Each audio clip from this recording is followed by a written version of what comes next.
Restoring this church, creating Mary Jones' world has been a huge task for Bible Society. Now it's all completed, but this has taken years of planning. And this is a story that began back in 2007 when Bible Society decided to purchase this church. When I heard that the church was up for sale, I was really intrigued, and I just thought this would be a marvellous opportunity to open a centre here. And our staff very gently put the hint to me, why doesn't Bible Society take this on? And I just thought, yes, we should. And there is something special about this church that meant it was an opportunity that Bible Society couldn't afford to miss. This is the grave of the Reverend Thomas Charles. And if you take a close look at the inscription, you'll see it says, he became the means of establishing the British and Foreign Bible Society. And so it's in this place, with Thomas Charles and a girl that he met called Mary Jones, that Bible Society's story began. Mary Jones saved every penny she could for 6 years because she wanted to buy a Bible. And then at the age of 15, she walked 26 miles across the Welsh mountains to Bala to get one from the Reverend Thomas Charles. And he was so inspired by Mary's story that 4 years later, with friends in London, he founded Bible Society to help others like her who couldn't afford a Bible of their own. All he wanted were Bibles for Wales, but it was said at the meeting, if for Wales, why not for the kingdom? And if for the kingdom, why not for the world? And I'm very, very proud of the fact that everything has come back here to Bala. The story of Mary Jones, Thomas Charles and the Bible starts a whole set of events that transforms not only modern Wales, but actually the history of the world. It changes the course of history. And so we want to remind people of that fact, but also remind people of the present significance and continuing relevance of the Bible.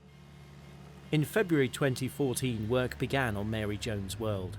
And over the next 8 months, the church was to get a makeover designed to put it on the tourist map as a visitor attraction. This is a traditional lime mortar. There's no cement in this.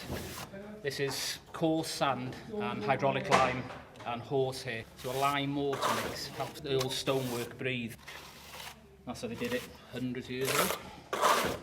To change it from a church, obviously, into an exhibition area, it's going to be it's quite an interesting job. Yeah, it is. Yeah, there's replastering going on.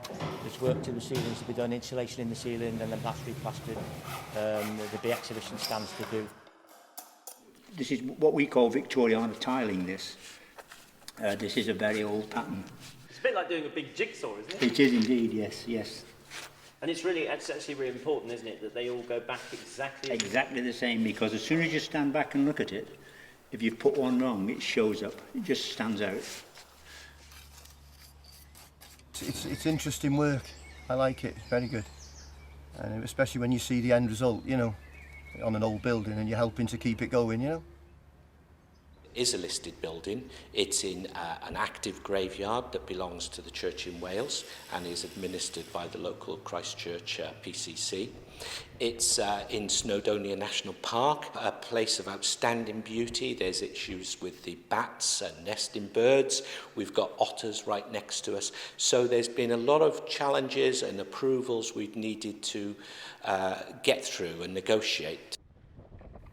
There's been a place of Christian worship here for more than 1,500 years, so a team of archaeologists closely monitored all the excavations. Work to dig ditches for pipes and cables had to be halted whenever ancient gravestones and bones were unearthed. The field next to the church is now home to an education centre where schoolchildren will learn more about Mary Jones and Thomas Charles. And pipes from boreholes dug in the car park carry heated water from 300 feet underground for underfloor heating in the church. While some things were totally transformed, others had to be perfectly preserved.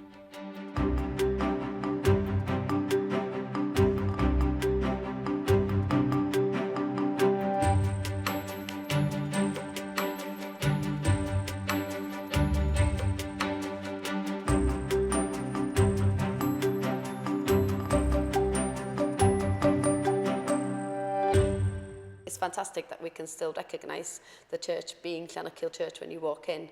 All the original features are here, but that is so fresh and light now with all this new exhibition. Not interfering with that is absolutely fantastic. When visitors come in, the first thing they'll see is the video which summarises the story of Mary Jones and Thomas Charles.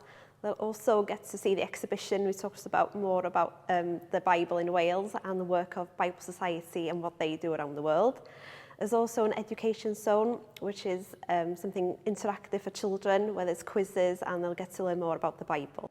Visitors to Mary Jones' World will discover how one girl's journey changed the lives of millions of people. Some, of course, who come here will do so because it's the birthplace of the Bible Society movement, which is now working in more than 200 countries around the world, and people are expected to visit this place from all over the world. Others who come up this path may never have read the Bible or hardly ever read it at all, and the hope is that they will take away from here something they really didn't expect, and they will discover the remarkable impact that the Bible has had, not only on the history of modern Wales, but of the whole world.